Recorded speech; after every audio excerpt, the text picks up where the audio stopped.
Setelah Yudo Margono, KSAD Dudung, dan Pangkostrat Maruli dinilai berpotensi jadi Panglima TNI. Kepala Staf Angkatan Darat Dudung Abdurrahman dan Panglima Komando Cadangan Strategis Angkatan Darat Maruli Simanjuntak dinilai berpotensi menjadi Panglima TNI setelah Kepala Staf Angkatan Laut Yudo Margono. Founder ISDS Edna Caroline Patisina menilai sangat mungkin jika akhirnya terpilih, Yudo Margono tak akan menjadi Panglima TNI sampai masa pensiunnya berlangsung, yakni akhir November 2023. Menurutnya, sangat mungkin Presiden Joko Widodo mengganti Yudo Margono seperti ketika mencopot Jenderal Gatot Nurmantio pada 8 Desember 2017.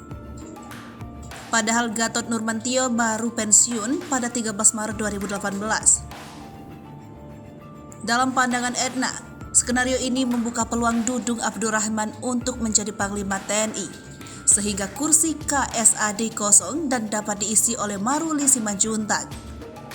Kemudian, Maruli berpotensi menjadi Panglima TNI saat pemilihan Presiden Februari 2024 berlangsung.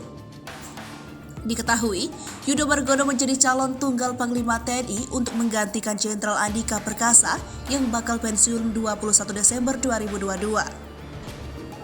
Pada Jumat 2 Desember 2022, Yudo Margono akan menjalani uji kelayakan dan kepatutan atau Fit and Proper Test oleh Komisi 1 DPR. Ketua Komisi 1 DPR menyampaikan Fit and Proper Test bakal berlangsung sejak pukul 1:30 waktu Indonesia bagian Barat.